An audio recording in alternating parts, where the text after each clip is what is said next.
Good morning and a very, very happy morning.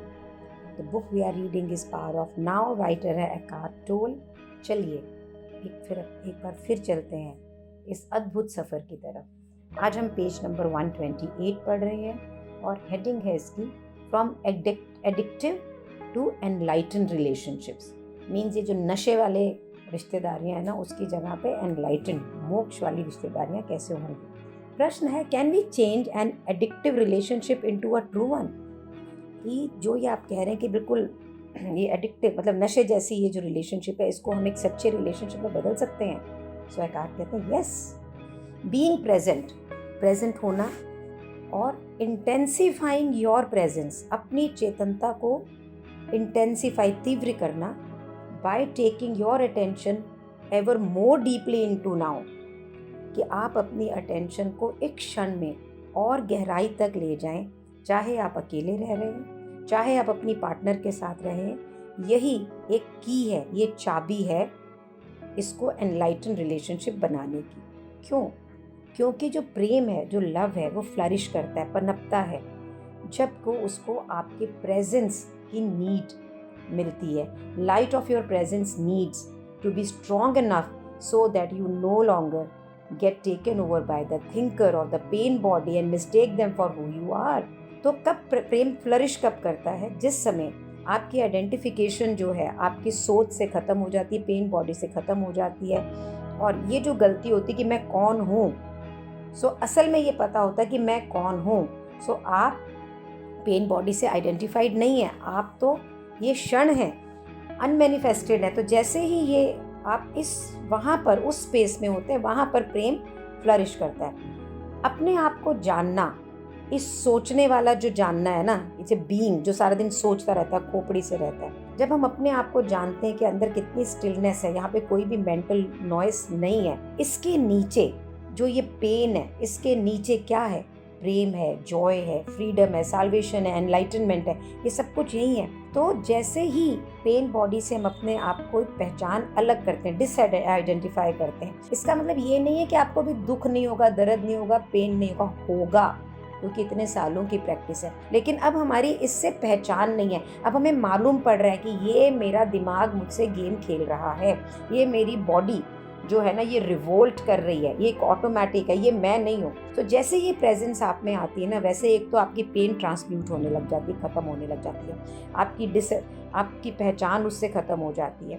इसी तरह से आप धीरे धीरे शांत होने लग जाते हैं और आपको ये पता लगता है कि आपकी ईगो ये किस तरह से रोल प्ले कर रही है, या माइंड आपका कैसे रेपिटेटिव पैटर्न्स के अंदर काम कर रहा है, और आप उसके एक साइलेंट वॉचर बन जाते हैं. सो जैसे ही आप ये जो टाइम इन्वेस्ट करना बंद कर देते हैं ना दिमाग की इस बिल्कुल अपने स्वार्थी सोच के लिए, कंपल्सिव क्वालिटी के लिए, जज करने के लिए, इसको रेजिस्ट करने के लिए, कॉन्फ्लिक्ट ड्रामा और नए पेन को करने के लिए, जैसे ही ये जजमेंट आपकी ख़त्म होती है ना, वैसे ही एक्सेप्टेंस शुरू हो जाती है. तो रिलेशनशिप कैसे पनपेगी, ये प्रेम कैसे पनपेगा? तो जैसे ही ये माइंड से आइडेंटिफिकेशन खत्म हुई, पेन बॉडी को आपने देखना चालू कर दिया बाहर से, वैसे ही आपकी जजमेंट ख़त्म होती चली जाएगी. जैसे ही जजमेंट ख़त्म होगी, वैसे ही जो इस समय जैसा है, जैसा हो रहा है, जो जैसे भी है, उससे आपकी एक्सेप्टेंस आएगी. आप उसे अपनाना चालू कर देंगे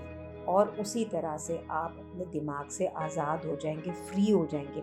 जैसे ही उससे फ्री होंगे, आप एक जगह बनाएंगे. You will make a room for what? Room for love, joy, peace. शांति भी होगी, प्यार भी होगा और खुशी भी होगी.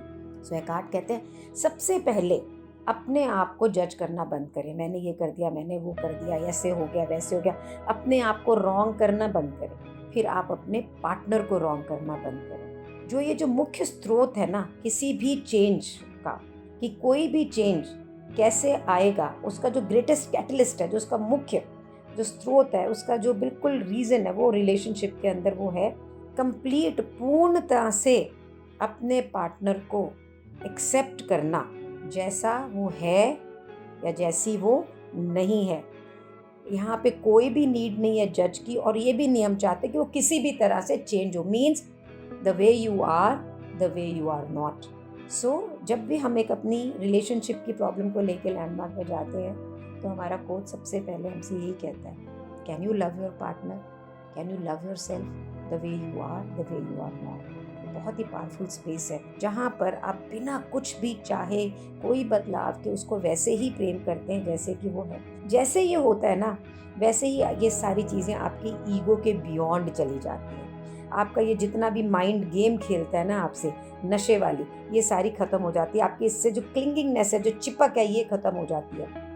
अब यहाँ पे ना तो कोई शिकार है, ना कोई अपराधी है, ना वो किसी को कोई एक्यूज़ कर रहा है, उसने मुझे ये दोष लगाया, ना ही कोई दोषी है। और ये सारी जितनी भी को डिपेंडेंसी होती है ना, हम इस पे आधारित हैं, उस पे आधारित है, ये है वो है, ये सब अनकॉन्शियस पैटर्न ख़त्म हो जाते हैं।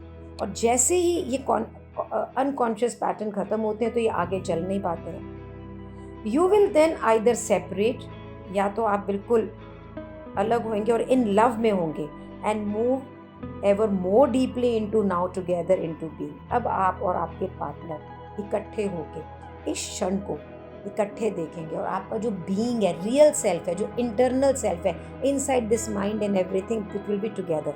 Can it be that simple? क्या ये इतना सीधा, इतना सरल है? हाँ, ये इतना ही सीधा और सरल है। सो यहाँ पे ना मैं आपको एक अपने जीवन से एग्जाम्पल देना चाहूँगी। मैं बोलती हूँ टॉक इन टन्स और मेरे हस्बैंड बोलते हैं एब्सोल्युटली इन नन्स। मतलब अगर मैं पूरे दिन में 1 लाख शब्द बोलती हूँ तो वो 2 शब्द बोलते हैं। मुझे बड़ा इसका गिला शिकवा रहता है, बात नहीं करते। फिर जब मेरे कोच ने मुझसे बहुत सी चीज़ें क्रिएट करी और लास्ट में बोला, can you love him and accept him the way he is, उस दिन से मेरा जीवन बिल्कुल बदल गया। और मैंने ये रियलाइज़ करा कि वो उनकी ग्रेटनेस है कि वो मुझे इतना सुनते हैं। और जिस समय मैंने वो जजमेंट ख़त्म करी, believe me, our relationship is so different कि उसके बताने के लिए मेरे पास, आपके पास शब्द नहीं है। बहुत मुश्किल है एक सफल पत्नी के साथ रहना। और उस समय मैंने ये रियलाइज़ किया कि मेरे husband, he is really in now, he is already experiencing presence. और उनके इस एक नाउ और प्रेजेंस को एक्सपीरियंस करने में ही मैं पनप रही हूँ। मेरी ग्रोथ इसी की वजह से है, क्योंकि वो ऑलरेडी उस स्पेस में हैं। उनके लिए मैं ईगो हैसल नहीं हूँ। It's a beautiful space to be in. और आज मैं उसी स्पेस में खुद को धीरे धीरे लेके जा रही हूँ जिसमें वो ऑटोमेटिकली हैं। I am a lucky person that way. So love जो है ना, जो प्रेम है, ये स्टेट ऑफ बीइंग है। ये हो नहीं सकता, कराया नहीं जा सकता, ये बस है, आपका स्वरूप है। लव बाहर नहीं है, ये आपके अंदर ही है। बाहर मत खोजिए इसे, आप इसे कभी खो नहीं सकते हैं। अगर आप किसी से प्यार करते हैं, फिर वो कहीं भी हो, कैसे भी हो, वो भी आपसे नफरत करता होगा, तो भी आप उससे प्यार करते हैं। प्यार का स्वरूप ही ऐसा है, ये आपको कभी छोड़ के जा ही नहीं सकता है। और ये किसी पे भी डिपेंडेंट नहीं है, किसी भी और शरीर पे, किसी भी एक्सटर्नल फॉर्म पे नहीं है कि वो ऐसा करे तो मैं ऐसा करूँ। ये that is ego. If you love somebody, you just love somebody. ये जो आपकी स्टिलनेस ऑफ प्रेजेंस है ना, ये जो आपका फेस है, जहाँ पर आप अपनी खुद का निराकार स्वरूप दे सकते हैं, जहाँ आप अपना खुद का कालातीत अनंत स्वरूप को फील कर सकते हैं, यही सच्चाई है एक अनमैनिफेस्टेड जिंदगी की, जो आपके फिजिकल फॉर्म में है, अंदर है। ये you can then feel the same life deep within every other human and every other creature.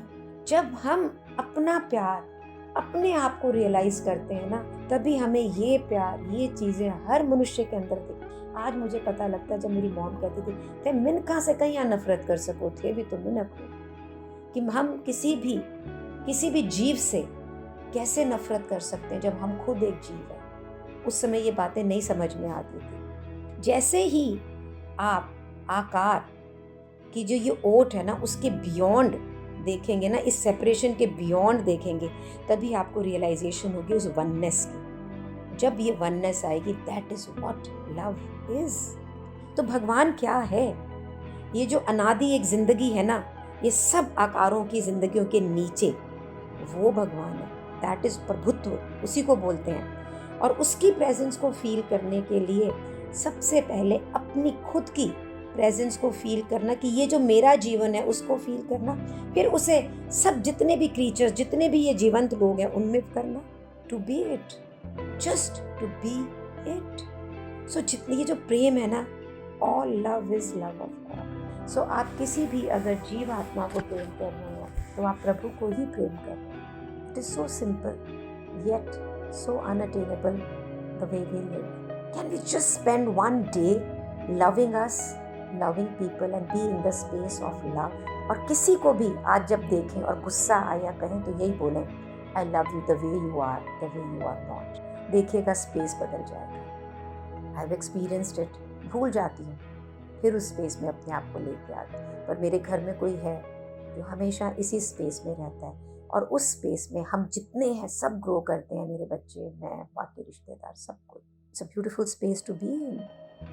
Thank you so much for being in my life. जो प्यार मेरी ज़िंदगी में आएगा उसका कारण आप हैं, क्योंकि मैं आपके लिए जब इसे क्रिएट कर रही हूँ तो ये मेरे लिए भी क्रिएट हो रहा है। Thank you so much.